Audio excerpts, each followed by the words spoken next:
ponte del diavolo a Torcello, l'unico insieme al ponte Chiodo a Venezia a non possedere il parapetto.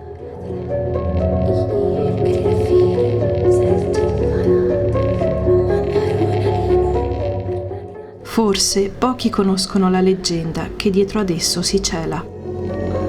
Una ragazza veneziana dell'alta società, innamorata di un ufficiale austriaco.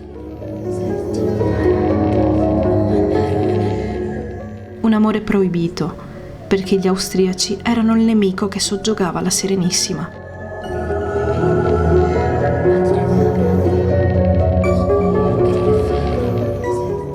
La fanciulla venne esiliata fuori Venezia, il poverino invece fu ucciso a pugnalate.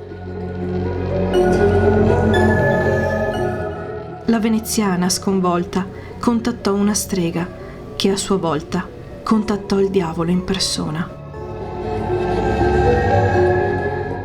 Lui avrebbe fatto ricomparire il ragazzo austriaco in cambio di un'ampolla con dentro le anime di 7 bambini nati morti mai battezzati. I 3 si diedero appuntamento sul ponte la notte della vigilia di Natale.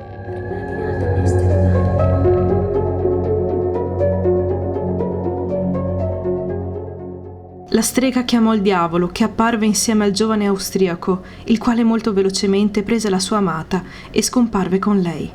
Di loro non si seppe mai più nulla. Ora era il momento dello scambio, e qui la leggenda cambia in base a chi la racconta. Alcuni dicono che la strega morì in un incendio provocato dalle sue magie. Altri dicono che la strega fu uccisa da un uomo che aveva assistito alla scena e che temeva per le anime dei 7 bambini. Fatto sta che il diavolo finì per non avere nulla in mano.